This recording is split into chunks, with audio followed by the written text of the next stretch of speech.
Hi everyone and welcome to Moonstone Makes. My name is Tommi. You can find me on Ravelry and Instagram as DynamiteTrujillo. Welcome to episode 117. Thank you so much for being here.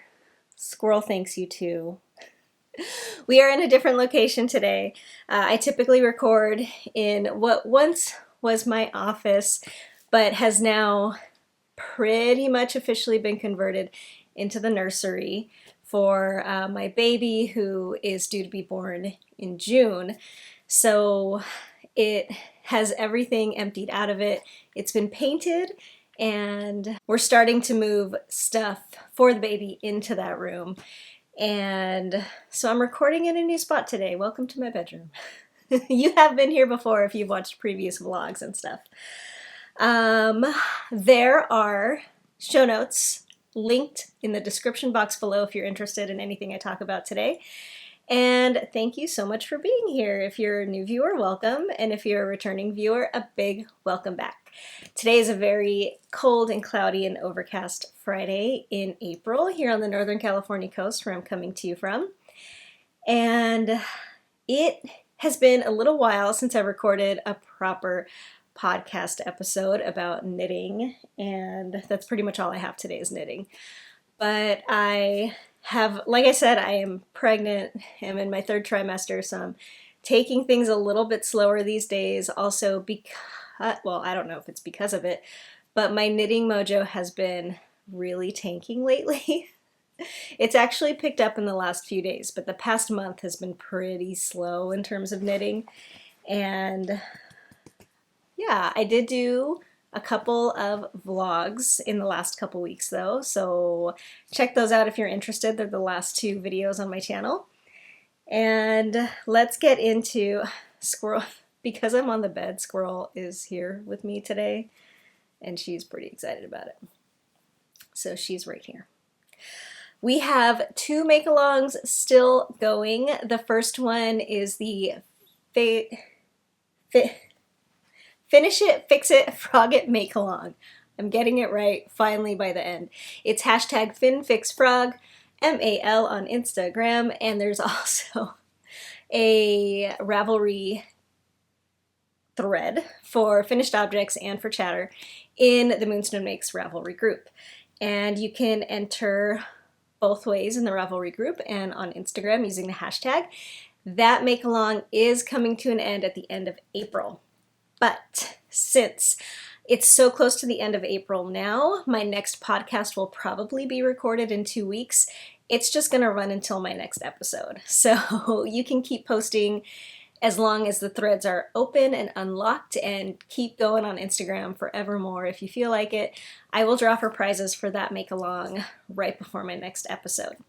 And in case you've missed it so far, the Finish It, Fix It, or Frog It Make Along is where you can take any of your languishing whips and either finish them, frog them, or if they need fixing, fix them, or finished objects. If your finished objects need fixing to be more wearable, fix them, or if you just want to frog them all together and use the yarn for something else, that counts too.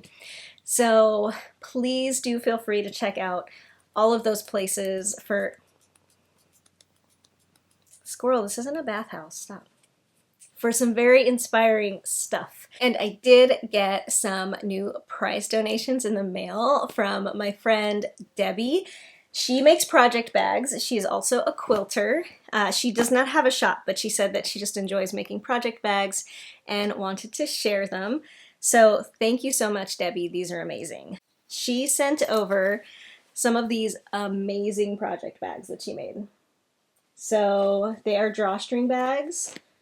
This one has this amazing sheep print on it, and for each bag there's a coordinating notions pouch. So there's this one, this one,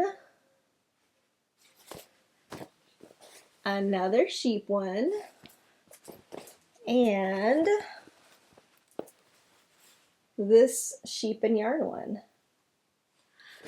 So aren't those amazing? I'm pretty excited about these. So those are so amazing. Thank you so much, Debbie, for the donation. And one winner from the Finish It, Fix It, Frog It, Make Along will win a set of those. And then another winner will win one for the other make-along we have going right now, which is the Seasons Make-Along. And this is a year-long make-along for 2021. Right now we are in spring for the Northern Hemisphere and autumn for the Southern Hemisphere. So that is where you can make anything inspired by the season that you are in. So Instagram is Seasons MAL 2021. And there's also a Ravelry thread for that. Thank you so much to those of you who are participating in the make-alongs. I'm having a really great time participating myself and following along with all of you who are making amazing things. So thank you so much. That's it for those kinds of announcements. I will tell you briefly about what I'm wearing. I am wearing my Mazzy. You can't see it that well because it's black. But it is the Mazzy cardigan by Elizabeth Smith. It's a pretty recent make of mine. I knit it using Harrisville Designs Nightshades in the Insomnia colorway, I think, and I love it. It's like currently one of my favorite sweaters, and I love it very much. I love the yarn. The pattern's great. I love it. Okay, so let's get into what I have been making.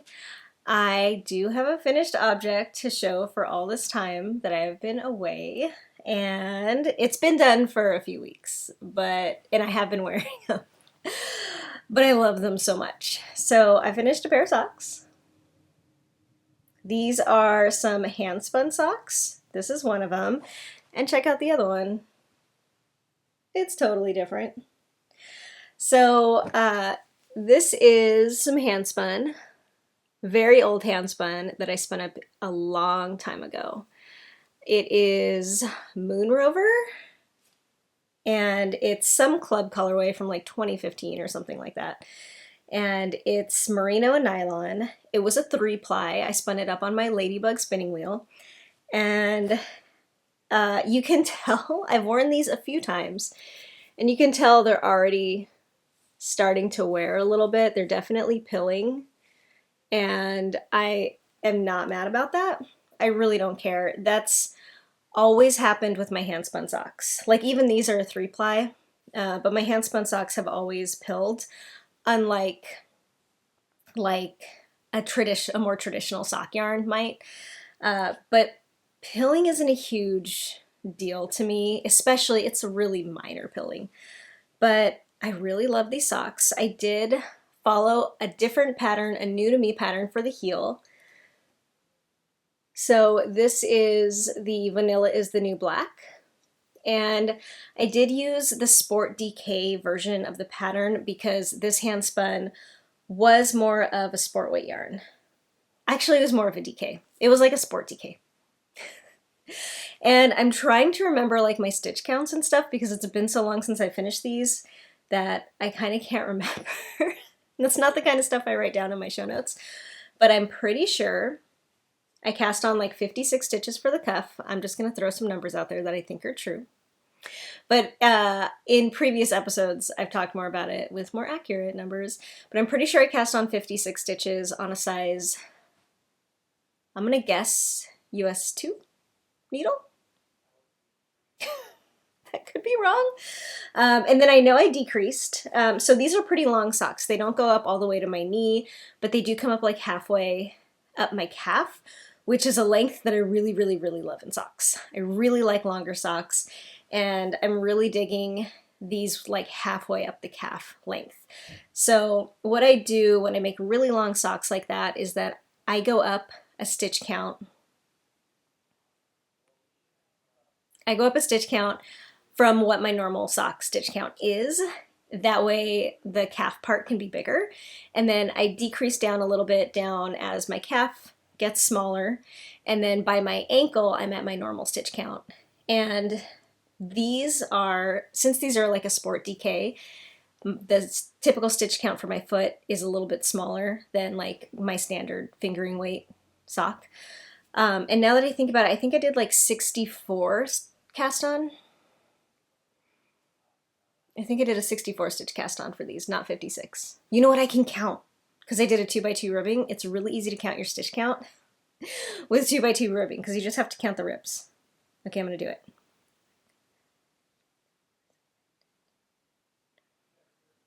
$30, 60. I cast on 60 stitches for these. I know I decreased down until I got to like 56 or something like that, and then I did the fishlet. And then I did blah, and then I did the Vanilla is the New Black heel. So on this sock, here it is. It's a pretty funky looking heel if you just look at it. It is very roomy and very deep. So it has a lot of room. At first I wondered if it was going to be too roomy for me, but these actually are really, really nice to wear. So I definitely think it's worth a shot if you're looking for a roomier heel. I've wanted to experiment with heels lately just because, I don't know, I like to mix things up and stuff. And I do really like, I don't like socks to be baggy at all, but I am really liking socks to not have too much negative ease. It makes them easier for me to pull them on, take them off, stuff like that. Especially with my big giant belly, it's a little difficult to put on hand knit socks when they're all tight. So this heel actually does feel really nice. The heel that I want to do on my next pair of socks is the New Depths heel by Becky Sorensen, which I have done in the past, but I did it before she came out with like the modification to make it a little less deep. And I think I want to try that next. So I think I want to try the New Depths heel without making it as deep as the original New Depths heel was written for. So anyway, and then I did for these socks just a regular wedge toe, and I love them. I love how they came out. I really do like that they're different colors. So the way the Handspun worked out was just like this. So pretty much that's how the skein was. It started on one end, this is where the break is, and then it continued over here. I did have a little bit left over, which I think I used for something. Probably not. I don't know what I'm talking about. I did have a little bit left over. It's somewhere. But so I could have gone even longer. I did these top down, assuming that I would run out and have to do a contrast toe. But that's okay. I really like the length of these.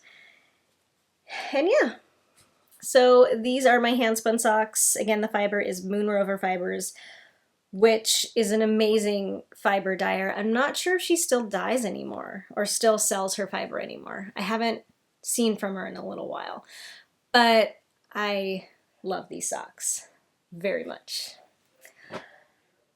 Okay, so that was my finished object, and on to works in progress. I have a few things, including a new cast on. So this first one is living in my Katydid Bags space bag.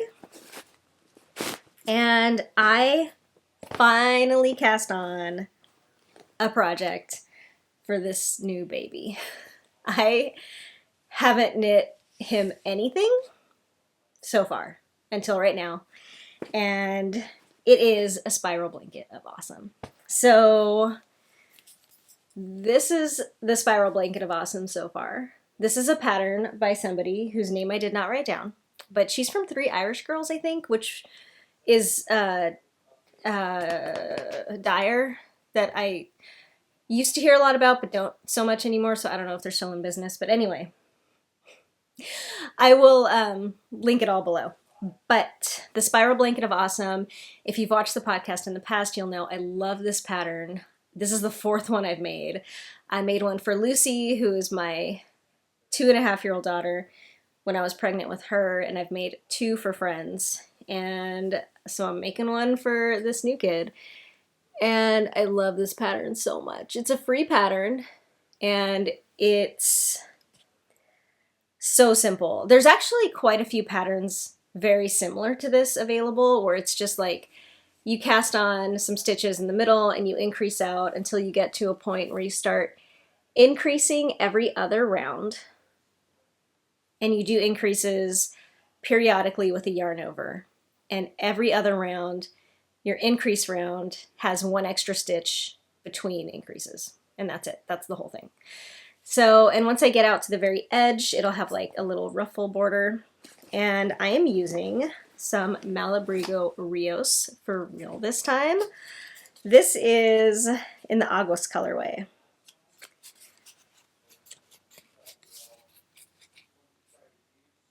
And this is yarn that I've had in my stash for a really long time. I bought 3 skeins of this from my local yarn shop, which is called Yarn in Eureka, California, a real long time ago, and I bought it to make a Pearl Soho cowl pattern that I never made. So it's just been sitting in my stash, and I thought it would be the perfect yarn for this project. You can also do this pattern in any weight of yarn. You just switch up your needle to whatever you want for whatever gauge you want. I have also always wanted to do like a scrappy fingering weight version of this blanket. I think that would be really cool. I am knitting it on a US size 7 for a worsted weight. So this is how far I am. I only cast this on a couple of nights ago, and it looks like I've gotten a lot done, but it goes really fast at first since it's a spiral getting bigger and bigger. And once you get like out here a little bit, it starts going really slow. So I'm probably almost halfway done with my first cake, and then I've got 2 skeins left to do. And I'll probably end up using all the yarn. I'm just gonna go as big as it seems good. Start the ruffle border, which takes a little more yarn than the main pattern. And then if I run out, I'll do a contrasting color to finish it off, but I probably won't. I don't think I'll run out. I am using my Licca interchangeables, which I really love, and a stitch marker that blends right in because it's too matchy-matchy from Woolen Forest Charms. So I've been really enjoying that project. Every time I start working on one of these blankets, I remember why I love it so much. It's just so simple and easy and mindless, and it's just knitting. Yarn overs every once in a while. You don't have to keep track of anything because it's really easy to see where your increases happen as you go. It's just a lot of plain ass knitting, and I love that. I just love it. So that's my first project. My second one is some good progress on my Spark cardigan. The Spark is a cardigan pattern by Andrea Mowry, and it is living in my Fat Squirrel project bag. It, as you can see, does not fit in this project bag anymore. It will not zip close anymore. But I am kind of almost done. So I had the sleeves done, I think, in my last episode that you saw. Sleeves are both done now. It's a bottom-up cardigan pattern. It's all over color work, and it calls for worsted weight yarn. I am using Dream and Color Classy for the main color, which is this. And this is the Chocolate Night colorway. And for the contrast color, I'm using one giant cake of some more Handspun.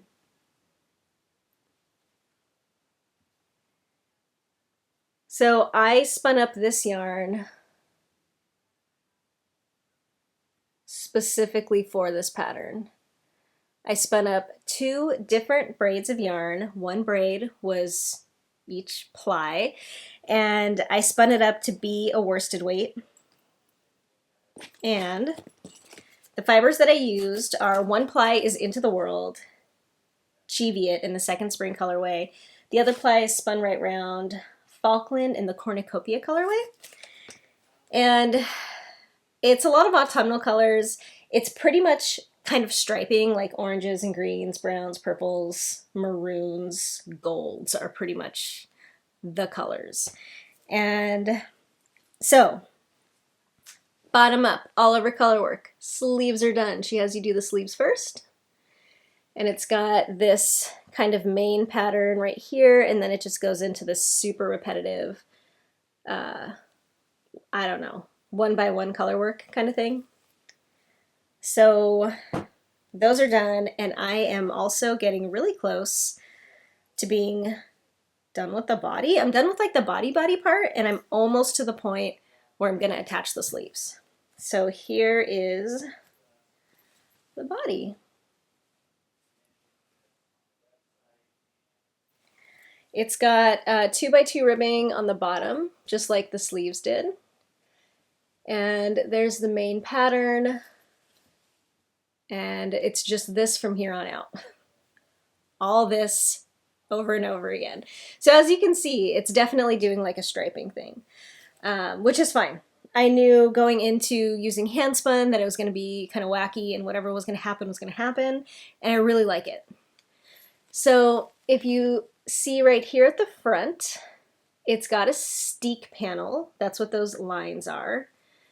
And so this cardigan is knit in the round because it's color work, and I ain't doing color work flat, but that's what the pattern calls for. And then once you're done with the whole thing, you steek it, it's got like a big fold over collar, which is great. And yeah, that's how it's done. And I'm very excited. This will be my third steeking project, and only my first steeking project where I'm actually following a pattern that calls for steeking. So I'm very excited about that. Maybe this time I'll do it like really, really good and really, really proper. I don't know. But I am using my Hiya Sharp interchangeable needles. And this is a US size 7 again. And I did swatch and get gauge on the needle sizes called for in the pattern, so that was awesome. And that's pretty much it. It's a great pattern. It's super simple and easy to follow so far. I am on a part where you're doing decreases to get ready for joining the body and the sleeves. And then there's going to be raglan decreases beyond that. So doing that in color work might sound a little like, I don't know, tricky or something, but she has a chart that looks a little intimidating when you first glance at it to show you how to do the decreases and the color work and stuff like that.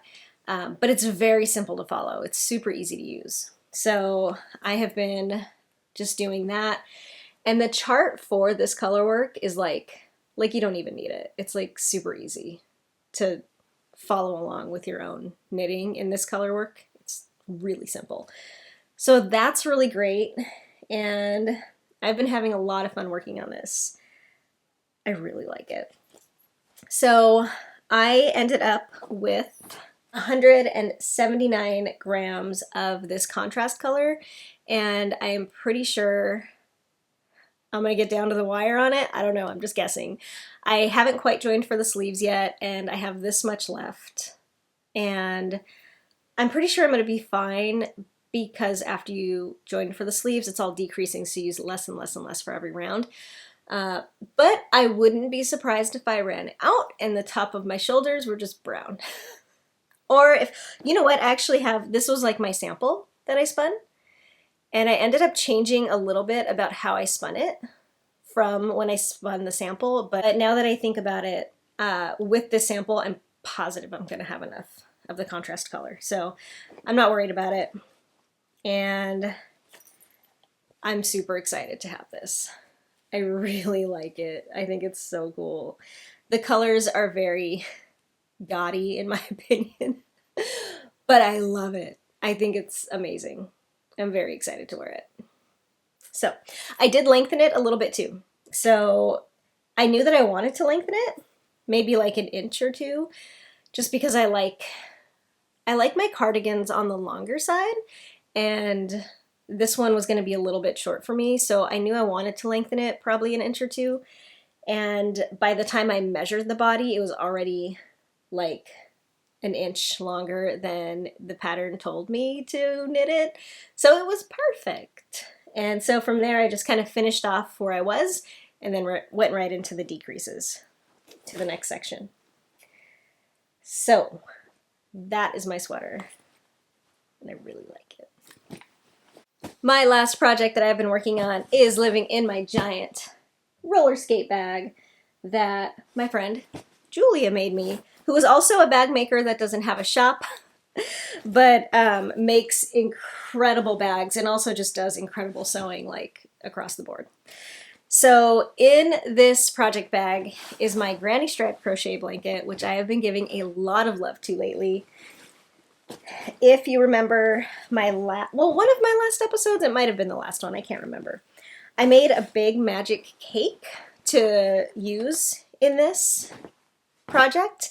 It was all my leftovers from my stash dive scarf. Well, not all of them, but some of the leftovers from my stash dive scarf. I made a big, giant magic cake. And a magic cake, in case you're not aware, is a cake or a ball that you make from leftover yarn. So you'll have one leftover or mini skein or whatever. You'll wind it into a ball or a cake, and then once you run out of that yarn, you attach your next yarn using a magic knot. And there are tutorials on YouTube aplenty if you're interested in learning how to make a magic knot. They're really simple, really easy, and you just magic knot a bunch of yarn together into a big giant ball. That way when you're using your ball, all of your color changes just happen for you, kind of like self-striping yarn, and it's really fun to work with. Now, I know that it can be easy to not trust magic knots, and I know that people have seen them come undone before, but my kind of little trick to get around that, and I don't know if it's going to work because this is the only real project that I've done that in, but what I like to do, because I am a little skeptical of the magic knot like in its full form, because with the magic knot, you're doing a certain kind of knot to knot two strands together, and then you're supposed to cut your tails off right at the knot. And so there's like, it's just like, I don't know, it's scary, right? So what I do is I do leave a little bit of a tail on each side of my magic knot, and then I crochet that tail into my project as I go, both sides of it. So it's still a little bit like I'm weaving in some of the ends. I don't know if that makes it more secure, but it makes me feel better. So anyway, I used up that entire magic cake, and now I am almost done with this blanket. I just have like 6 inches left to go before it's a big square, and I just have to figure out my next set of yarns for it. I'm gonna see if I can finagle myself to show you this next. Okay. Here it is.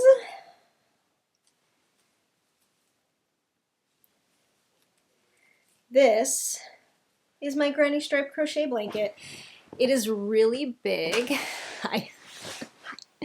and it's the length, or it's the width of a like queen size bed. It's really wide, and I eventually decided I didn't want it to be like a full comforter size like I originally did. So what I decided to do was cut it off at a square. So I'm almost at the point where it's as long as it is wide. And pretty much that whole magic cake was from this gray right here up to the top. So all of this was in my scarf. And I use a tulip crochet hook, a 3.5 millimeter. These are my very favorite crochet hooks in the history of crochet hooks that I've tried. I love them. And yeah, it's fingering weight yarn. It's all scraps and mini skeins and stuff. And I love it. I'm very excited to be like on the cusp of finishing it. Like I never thought that would happen. I've been working on this for years, but on and off, you know, granny stripe crochet blankets. I think many of us kind of pick them up and put them down here and there, and that's definitely what I have been doing with this. It's not something I work on consistently, but there's a lot of history in this blanket, and I really like it. So I think, yeah, I measured it, and I know that from this first brown stripe up Like that's the same width I need to do over again to have it be a square and be done. And I still haven't decided whether I want to do a border on it or not. I don't know. We'll see. I might just be done with it and leave it with like the edges raw or something. I don't know. I might want to do a border though. A border sounds cool. Most of my ends are woven in because of the way that I do it, but I've done it different throughout this whole blanket. Like that whole magic cake thing is not consistent through this blanket. I've done all kinds of different things to attach yarn. So like I have some areas like this that like I attached them all at the ends because I did like perfect rows, and they're not woven in. I don't even know how they're attached, but most of the thing doesn't have any ends because I wove in most of the ends as I went. So I think I kind of just have this little lazy section here where I didn't weave in my ends. Yeah. I'm very, very excited about this. Typically for me, when my knitting mojo starts to wane, I can depend on crochet to carry me through it, especially this project. Crochet isn't something that I am nearly as proficient in as I am with knitting. So it's not something I can rely on to like pick up a new fun project when I'm in a knitting slump, because that would take a lot of mental capabilities, which is kind of why I usually go into a knitting slump. But this project, I don't have to think, I don't have to figure out anything new or learn anything new. I just can pick it up and do it, and it's so mindless and so amazing. And it's nice to have that different muscle motion, you know what I mean? Instead of this, a little bit of this, it's nice. Okay, so that is everything that I've been working on for the past month. And I love all my projects right now. I think they're great. I'm very excited to have something on the needles for this baby finally. Starting to feel kind of bad because I knit Lucy kind of a lot of stuff, and I haven't knit this baby anything, but I did save all of Lucy's stuff. So most of the stuff that I knit for her, this new baby's gonna get, you know, hand-me-down city for the second child. And I don't know, I just haven't been in the mood for baby knits, so oh well. But this blanket is fun and I'm enjoying it, and I'm very excited to be able to give him his own blanket.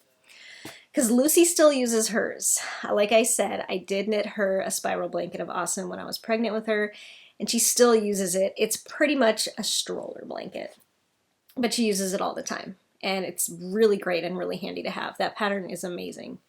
I love it. And so I'm excited to give him his own spiral blanket of awesome. Okay, is that it? That's everything. I don't have anything for favorites. Nope, I don't. Okay. I will leave you there. I hope you all are having a really, really, really great day or evening today or tonight. And please participate in the make-alongs if you're interested. You still have a little bit of time for that. A couple more weeks for the Finish It, Fix It, or Frog It make-along, and a whole year for the Seasons make-along. So jump on board with those if you want to. Thank you so much for being here. If you liked the episode, please feel free to like and subscribe. That would be much appreciated. And thank you so much to my contributors on Patreon and on Ko-Fi. I did draw for a quarterly prize in my last vlog, so that prize has been sent out. Thank you so much. And yeah, it's a good way to support the podcast if you are interested in doing so. And there is a quarterly prize drawing that happens 4 times a year to anybody who contributes to the podcast in one of those 2 ways. So thank you if you're one of those people. And thank you just in general for being here. I appreciate it so much. So I will talk to you next time. I will record another episode probably in 2 weeks. And in the meantime, or sometime after that maybe, I have a really fun vlog idea that's coming up that's going to involve me and my husband Colin. So subscribe to see that, because it's going to be good. Okay. All right, have fun and stay awesome, everybody. Bye.